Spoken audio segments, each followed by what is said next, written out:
அங்க சொன்னது என்னமோ 2-3 கேர்ள்ஸ் தான். ஆனா இன்னைக்கு வந்து 2K 3Kக்கு மேல கேர்ள்ஸ் எல்லாமே ஒரே கிரஷாவே இருக்காங்க மாஸ்டர் மேல. லேட்டா ஜாலியா போயிட்டு இருக்கு.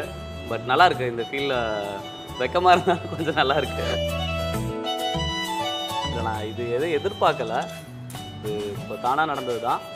என்ன வேணா அங்கே சொல்லும்போது ஒரு 2 பேர் 3 பேர் அது மாதிரி விளையாட்டா பேசிகிட்டு இருந்தாங்க. பட் இப்போது ஆன்லைனில் பார்த்தீங்கன்னா நிறைய மெசேஜஸ் அது இதுன்னு சொல்லிட்டு வந்துட்டு தான் இருக்குது. விளையாட்டாக தான் பேசுகிறாங்க, யாரும் எதுவும் சீரியஸாக எதுவும் போகல. ப்ரொபோசல்ஸ் எல்லாம் நிறைய வந்திருக்குமே அதுக்கப்புறமா கேட்பாங்க, நீங்கள் மேரிடா அன்மேரிடா, இந்த மாதிரி எந்த ஊர், என்ன பண்ணிட்டுருக்கீங்க.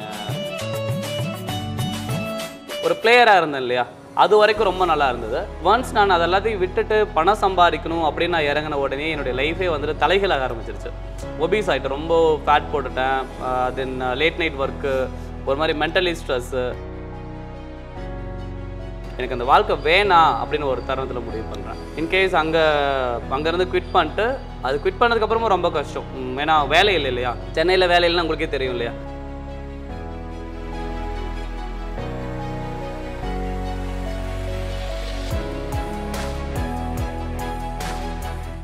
அரம்நாடு நேயர்களுக்கு வணக்கம். நான் விஜய் கிஷோர். இன்றைக்கி நம்ம ஷோவோடைய கெஸ்ட் யார் இணைஞ்சிருக்காருன்னு சொல்கிறதுக்கு முன்னாடி, பொதுவாக செலிபிரிட்டிஸ் மேலே எல்லாருக்கும் ஒரு க்ரஷ் இருக்கும். ஆனால் இன்றைக்கி இவரால் பல செலிபிரிட்டிஸ்க்கே இவர் மேலே ஒரு க்ரஷ்ஷாக இருந்துச்சு. ரீசெண்ட் டைமில் நியானானா ஷோவில் ஒரு சின்ன ஒரு கிளிப்பிங் மூலமாக இன்றைக்கி பல மீம்ஸில் வைரலான சோழகம் ஃபவுண்டர் கவின் மாஸ்டர் தான் இன்றைக்கி நம்ம கூட கெஸ்ட்டாக இருக்கார்.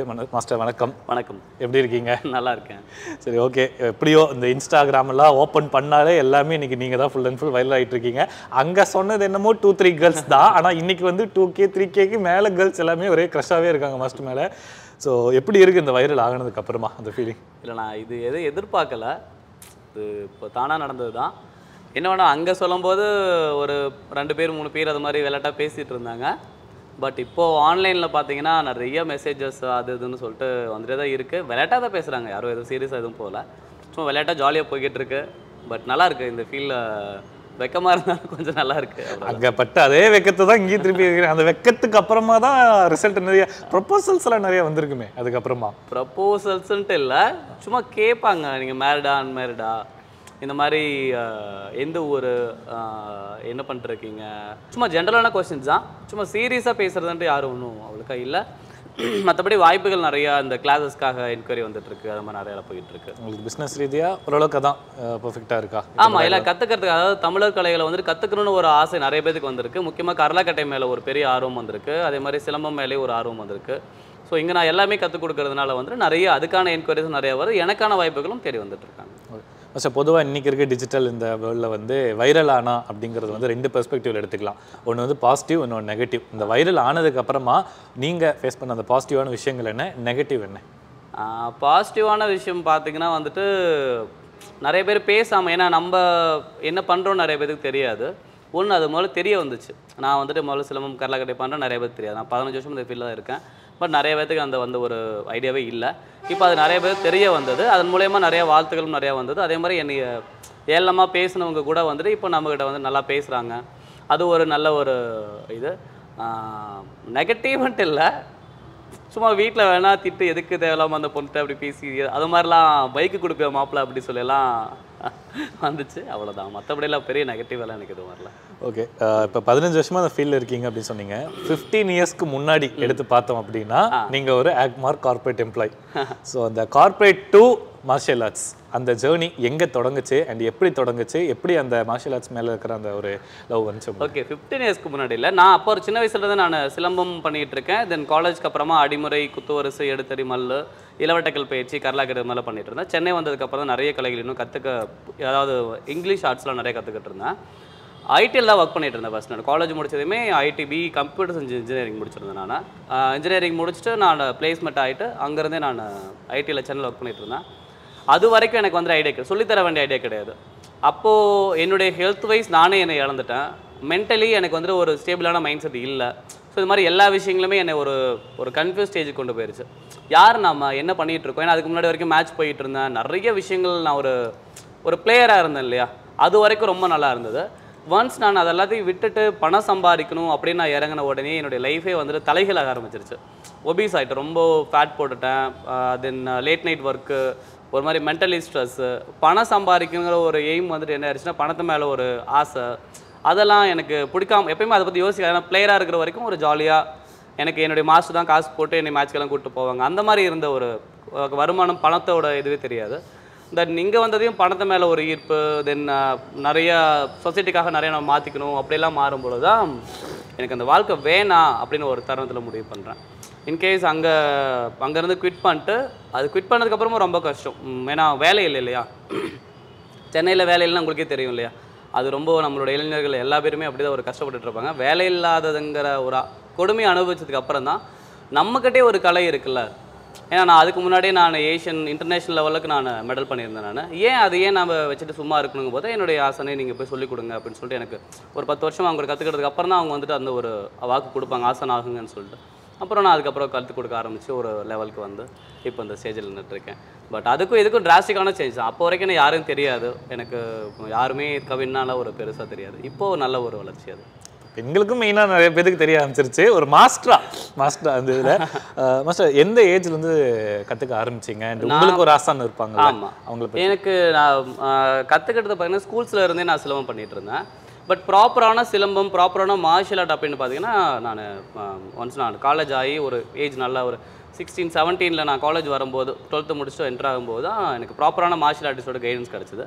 கைடன்ஸ் கிடைக்கும் பொழுது தான் வந்துட்டு ஆசன் சுதாகர் ஆசன் சொல்லிட்டு அவங்க மூலியமாக தான் நான் கற்றுக்க ஆரம்பித்தேன். அதாவது எல்லா மார்ஷியல் ஆர்ட்டையும் ஒரே இடத்துல கற்றுக்க ஆரம்பித்தேன். அதுக்கப்புறம் அவர் மூலிமா நிறைய ஆசன்ட்ட போகும்போது அடிமுறை கற்றுக்கிட்டேன், கலரி கற்றுக்கிட்டோம், குத்துவரிசைங்கிற ஒரு ஆர்ட்டு, கரலாக்கட்டைங்கிற ஒரு ஆர்ட்டு. கரலாக்கட்டை சின்ன வயசுலேருந்து ஊரில் சுற்றினாலும் தப்பான முறை தான் பண்ணிகிட்டு இருந்தோம். தென் நம்மளாக வந்துட்டு சரிப்படுத்திட்டு நல்லா ஆசான்ட்டு படிக்கும்போது நிறையா கலைகளை கற்றுக்க ஆரம்பிச்சிட்டு அப்புறம் சென்னை வந்ததுக்கப்புறம் இன்னும் நிறைய ஹார்ஸ் ரைடிங்கெல்லாம் வந்துட்டு சென்னை வந்ததுக்கப்புறம் தான் ஹார்ஸ் மேலே ஒரு ஆர்வம், இந்த மாதிரியான கலைகள் எல்லாமே கற்றுக்கிட்டோம். இன்றைக்கி இருக்க ஜென்ரேஷன் யங்ஸ்டர்ஸ்க்கு வந்து இந்த மார்ஷியல் ஆர்ட்ஸோட இம்பார்ட்டன்ஸ் வந்து எந்த அளவுக்கு இப்போ அவங்களோட புரிதல் இருக்குன்னு நீங்கள் நினைக்கிறீங்க? அண்ட் அவங்க எந்த அளவுக்கு தெரிஞ்சுக்கணும்னு நீங்கள் நினைக்கிறீங்க? இல்லை, அவங்கக்கிட்ட இருக்க புரிதல் வந்துட்டு சில பேர் என்ன நினைக்கிறாங்கன்னா மார்ஷியல் ஆர்ட்னாவே ஒன்று ஃபைட்டுன்னு நினைக்கிறாங்க. சில பேர் வந்துட்டு அது யாரா இதுக்கெல்லாம் போயிட்டு உடம்பு வேர்த்துக்கிட்டு இதெல்லாம் பண்ணிட்டு அப்படி யோசிக்கிறாங்க. பட் மார்ஷியல் ஆர்ட்ங்கிறது அது கிடையாது. வந்துட்டு ஒரு ப்ராப்பரான தியானம் மாதிரி டெய்லியும் நம்ம ப்ராக்டிஸ் பண்ணணும், ஒரு நாள் விடாமல் ப்ராக்டிஸ் பண்ணணும். அப்படி ப்ராக்டிஸ் பண்ணோம் அப்படின்னா நம்மளுடைய மைண்ட் பாடி சோல்னு சொல்கிறோம் இல்லைங்களா, உடல் மனம் நம்மளுடைய மூன்றாம் சக்தி எல்லாமே பார்த்தீங்கன்னா ஒரு கோட்பாடுக்குள்ளே வந்துடும். டெய்லி ப்ராக்டிஸ் பண்ணும்போது உடல் நல்லாயிருக்கும், ஃபுட் ஹேபிட் நம்மளுக்கு மாறாது. ஏன்னா இதுக்கேற்ற மாதிரி ஃபுட்டு சாப்பிடணும். ஏன்னா இவ்வளோ வெயிட்டு தூக்குறோம், இவ்வளோ ப்ராக்டிஸ் பண்ணுறோம், சண்டை போடணும், எல்லாமே பண்ணணும்னா அதுக்கேற்ற மாதிரி ஃபுட்டு எடுத்துக்கணும். நார்மலாக ஜங்க் ஃபுட் அதிகமாக எடுத்துகிட்டு இருந்தோம்னா இது செட்டே ஆகாது. இப்போ எனக்கே ஒரு நாளைக்கு ஜங்க் ஃபுட் சாப்பிட்டா அது உடம்பே ஒத்துக்காது. நல்ல ஃபுட் எடுத்தால் தான் உடம்புக்கு ஒத்துக்கும். ஸோ அவங்களுடைய கண்ணோட்டத்தில் அது இந்த காலகட்டத்தில் வந்துட்டு எல்லாருமே ரொம்ப அந்த மணி மைண்டடாக இருக்கிறத தாண்டி பணம் சம்பாதிக்கலாம், அது முக்கியம் தான், அது நம்மளுடைய லைஃபுக்கு தேவையான ஒரு விஷயம். பட் பணத்தை தாண்டி நம்ம கலைகளை கையில் எடுத்தாங்க அப்படின்னா ஆரோக்கியமாகவும் இருப்பாங்க, மனசில் எந்த ஒரு ஸ்ட்ரெஸ்ஸும் இல்லாமல் இருப்பாங்க. ஸ்ட்ரெஸ் தான் இந்த ஜென்ரேஷனில் ஒரு பெரிய பிரச்சனை. கிட்டத்தட்ட 2020 ரிப்போர்ட்டில் பார்த்தீங்கன்னா இயர்லி ஒரு 2000க்கு மேலே வந்துட்டு ஒவ்வொரு டிஸ்ட்ரிக்ட்லேயும் வந்துட்டு ஸ்ட்ரெஸ்னால சாகுறாங்க. அப்போது ஒரு டிஸ்ட்ரிக்ட் 2000னா இப்போ கணக்கு போட்டால் எவ்வளோ நடக்குதுன்னு பாருங்கள். அப்போது ஸ்ட்ரெஸ்ஸுக்கான முதல் காரணம் அவங்க ஒரே விஷயத்தில் லாக் ஆகிட்டு இருக்காங்க. அப்போ இந்த மாதிரியான ஆர்ட் பண்ணாங்கன்னா டெய்லி இதுக்கே ஒரு பெரிய கஷ்டமாக இருக்கும். எவன்டா போய் புஷ்அப் போடுறது, ஒர்க் அவுட் பண்ணும், எல்லாமே பண்ணுங்கும் போது ஸ்ட்ரெஸ் ஆட்டோமேட்டிக்காக ரிலீஃப் ஆயிரும். ஒரு 10 நிமிஷம் விடாமல் சிலம்பம் சுற்றி இல்லை கரலாக்கட்டை சுற்றினாவே உடம்பு ஆரோக்கியமாக மாறிடும். ஸோ அதுதான் நான் இந்த காலத்தில் இளைஞர்களுக்கு சொல்ல வேண்டியது. மாஸ்டர், இன்றைக்கி வந்து இந்த மிக்சட் மார்ஷியல் ஆர்ட்ஸ் அந்த இதில் இருக்குது பார்த்தீங்களா, அது வந்து இன்றைக்கி பெரும்பாலும் வணிக ரீதியாக மாறிடுச்சு. நிறைய இடத்துல வந்து பிஸ்னஸ் மைண்டாகவே வச்சு அதை டோட்டலாக மாற்றிட்டாங்க, பப்ளிக்கோடைய அந்த அட்டென்ஷன் செக் பண்ணுறதுக்காக. எக்ஸாம்பிள் எடுத்தோம்னா அந்த WW, இந்த ஃபைட்டிங், ரா இதெல்லாமே கொண்டு வந்துட்டாங்க. அந்த மாதிரி வணிக ரீதியாக போயிட்டு இருக்கும் போது இப்போ நீங்கள் பண்ணுற இந்த ஒரு விஷயம் வந்து இன்டர்நேஷ்னல் அளவுக்கு நீங்கள்லாம் புகழ் பெற்றிருக்கீங்க. ஸோ இது வந்து உங்களுக்கு அதுக்கான அங்கீகாரம் உங்களுக்கு கிடச்சிருக்கா, கொடுக்குறாங்களா? வணிக ரீதியானு பார்த்தீங்கன்னா நாங்கள் இதை ஆரம்பிக்கும் போது வணிகமாக சொல்லிக் கொடுக்கல, ஃப்ரீயாக தான் கிளாஸ் எடுத்துகிட்டு இருந்தோம். அப்போது ஃப்ரீயாக கிளாஸ் எடுத்தாலும் ஒரு பிரச்சனை வரும். அதாவது இது கொண்டு போய் மலிவாக ரொம்ப நார்மலாக சொன்னாலும் அது மேலே ஒரு தப்பு வரும். சும்மா சொல்லிக் கொடுக்குறான். இப்போ எனக்கே பார்த்தீங்கன்னா அண்ணா நகர் பார்க்கில் நான் சொல்லிக் கொடுத்துட்ருந்தேன். ஒரு 2016, 17 சொல்லிக் கொடுத்துட்ருக்கும் போதெல்லாம் பார்த்தீங்கன்னா அப்போ ஒரு வார்த்தை வந்துச்சு, அவன் காசு 5000, 10,000 வாங்கிட்டு சொல்லிக் கொடுக்குறவனே சும்மா விட்டுறான், சும்மா சொல்லிக் கொடுக்குறவன் என்ன சொல்லிக் கொடுப்பான்ட்டு. நான் இவ்வளோ கலை பண்ணுறேன், அதெல்லாம் அவங்களுக்கு மைண்ட் செட் கிடையாது. ஃப்ரீயாக கற்றுக்குங்கன்னு சொன்னால் நம்மளே கேவலமாக தான் பார்ப்பாங்க. அதுக்குன்னு ஒரு மதிப்பு இருக்குது இல்லையா, ஒவ்வொரு கலைக்கும் ஒரு மதிப்பு இருக்குது. பட் இந்த வெஸ்டர்ன் மார்ஷியல் ஆர்ட் மாதிரி இது ஆக்சுவலாக வந்துட்டு ரொம்ப வணிகமயம் ஆகலை உண்மையை சொல்லப்போனால். அது மாதிரி இதில் வந்து நிறைய பேர் இன்வெஸ்ட் பண்ணுறதும் கிடையாது. ஆனால் உண்மை என்னென்னா இதில் ஒரு நல்ல ஒரு பேக்கப் இருக்குது. ஒரு குழந்தை வந்துட்டு சின்ன வயசுலேருந்து கற்றுக்கிறான் அப்படின்னா அவன் ஒரு மாஸ்டர் ஆகும்போதோ இல்லை வந்துட்டு ஒரு நல்ல ஒரு ரேஞ்சுக்கு போகும்போது இது உண்மையிலே கை கொடுத்து தூக்கி விடும். இப்போ நான் இந்த அளவுக்கு வரதுக்கு காரணம் என்னுடைய கலை தான், வேறு எதுவுமே எனக்கு சொல்ல முடியாது. நம்மளுடைய அறிவு முதிர்ச்சியும் நல்ல ஒரு கலையும் நம்ம கையில் இருந்துச்சுன்னா நம்ம வந்து நல்ல ஒரு பணங்கிறது என்றைக்கும் வேணாலும் வரும் போகும், அது ஒரு பெரிய விஷயம் இல்லை. நல்ல மதிப்பும் மரியாதையும் சமூகத்தில் கிடைச்சதுன்னா நம்மளுக்கு பணம் தானாக வர ஆரம்பிச்சிடும். அதுதான். இப்போ எல்லாமே முடிச்சாச்சு. சோழகம் அந்த பேர் வைக்கிறதுக்கான காரணம் என்ன? ஓகே, சோழகம் பார்த்தீங்கன்னா சோழகம்னா எல்லாரும் சோழர்களுடைய நினைவாக வச்சுருப்பாங்க அப்படி சொல்லுவாங்க. எனக்கு சோழர்களுக்கும் அப்படியெல்லாம் எனக்கு மைண்ட் செட் கிடையாது. என்னுடைய லோகோலேயே வந்துட்டு மூவேந்தர்களே தான் நான் குறிப்பிட்டிருப்பேன். சேர சோழ பாண்டியர்களை குறிப்பிட்டிருப்பேன். சோழகம் அப்படின்னா வந்துட்டு தெற்கு திசையிலேருந்து வரக்கூடிய காற்று, அதாவது கடல் கொண்ட குமரிக்கண்டம் இருக்கு இல்லைங்களா, அங்கேருந்து வரக்கூடிய தென் காற்றோட பேர் தான் சோழகம். அந்த சதர்ன் பிரீஸ் பேர் தான் சோழகம்னு சொல்லிட்டு. அங்கே தான் நம்மளுடைய முன்னோர்கள் ஆதிக்குடிகள் எல்லாருமே இருந்து அழிந்து போனார்கள்னு என்னுடைய நம்பிக்கை. அப்போ அதை வந்துட்டு நான் நினைவுபடுத்தணும். இந்த உலகத்துக்கே தமிழையும் இந்த தமிழ் கலைகளையும் கற்றுக் கொடுத்த இடம் பார்த்தீங்கன்னா குமரிக்கண்டம். அங்கேருந்து வரக்கூடிய அந்த காற்றோட ஞாபகார்த்தமாக தான் நான் இன்னுமே அவங்களோட மூச்சு காற்று உயிரோடு இருக்குங்கிறதுக்காக தான் அந்த பேரை வச்சேன் நான். இப்போ இந்த ஷோ மூலமாக கவின் அப்படிங்கிற பேர் கவின் மாஸ்டர் அப்படிங்கிறது கவின் க்ரஷ்ஷாக எல்லாத்துக்கும் மாறிடுச்சு. இருங்க, கேள்வி என்ன அப்படின்னா, இந்த விஷயம் இப்படி ட்ரெண்ட் ஆகிறதுக்கு பதிலாக இந்த விஷயத்தில் ட்ரெண்ட் ஆகிருக்கலாமோ அப்படின்னு நீங்கள் என்னைக்காச்சும் ஃபீல் பண்ணியிருக்கீங்களா இப்போ ரீசெண்ட் டேஸில்? இல்லை, நான் யோசிச்சது வந்துட்டு விரும்பல, கலையை கொண்டு போய் ஏதாவது ஒரு இடத்துல காமிச்சிடணும். ஒரு நாளாவது யாருக்கிட்டாவது நான் இன்ன வரைக்கும் நான் இப்போ சோஷியல் மீடியாவில் அதிகமாக இருந்தது கிடையாது. அதே மாதிரி நான் வெளியே பண்ணியும் காமிக்க மாட்டேன். உண்மை என்னென்னா அதான், ஏன்னா நம்ம ஒரு மாஸ்டர் ஆனதுக்கப்புறம் பண்ணி காமிக்கக்கூடாது அப்படி ஒரு மைண்ட் செட்டில் இருக்கிறவன் தான் நான். அது மாதிரி ஆன்லைன்லலாம் எனக்கு நான் ஐடியில் ஒர்க் பண்ணாலும் எனக்கு அந்த மேலே ஒரு நாட்டம் கிடையாது. ஸோ சின்ன வயசுலேருந்தே அந்த மாதிரி நான் இன்ட்ரோவர்ட்டாக இருந்துட்டேன் நான். தென் இந்த ஷோ வந்துட்டு உண்மையிலேயே 2 பாசிட்டிவ் எஜும் எனக்கு காட்டிருச்சு. அதாவது க்ரஷஸ் வருது போகுது அப்படிங்கிறத நான் பற்றி எனக்கு அதில் ஒரு ஐடியா எனக்கு கிடையாது, அதை பற்றி நான் யோசிக்கவும் கிடையாது. பட் கலை வந்துட்டு உண்மையிலே எல்லாருமே வந்துட்டு கரலாக்கட்டை பண்ணது, சிலம்பம் பண்ணது எல்லாமே பார்த்து ரொம்பவுமே வியந்தாங்க. நிறைய பேர் எப்படி இப்படிலாம் பண்ண முடியுமா, ஏன்னா எல்லாருமே கரலாக்கட்டை இப்படி சுற்றுறதுன்னு நினைப்பாங்க. நான் நிறைய ஈவெண்ட் அதில் பண்ணி காமிச்சிருக்கேன் இல்லைங்களா, அதெல்லாம் பார்த்து நிறைய பேர் அதை பார்த்து வியந்து போய் கால் பண்ணாங்க. எனக்கு உண்மையிலுமே இதை வந்து நான் மார்ஷியல் ஆர்ட்டை நம்மளுடைய தமிழர் கலைகளை கொண்டு போய் பரப்பணுங்கிற விதத்தில் தான் நானும் போனேன், அதுவும் நடந்திருக்கு. பட் அதை தாண்டி பர்சனலாக பார்த்தீங்கன்னா இந்த மாதிரியான டாக்ஸ் எல்லாம் வருது, அது அக்செப்டபிள் தான், நம்ம என்ன பண்ண முடியும். ஓகே, இன்றைக்கி பெரும்பாலும் மீம்ஸில் பார்த்த அந்த ஒரு செயல்களை வந்து நம்மளோட அரபு நாடு நேயர்களுக்கும் நீங்கள் இன்றைக்கி முன்னாடி ஏதாச்சும் உங்களோட எக்யூப்மெண்ட்ஸ் அதெல்லாமே பற்றி நீங்கள் சொன்னீங்க, ரொம்ப ஹெல்ப்ஃபுல்லாக இருக்கும். அப்படியே கண்டிப்பாக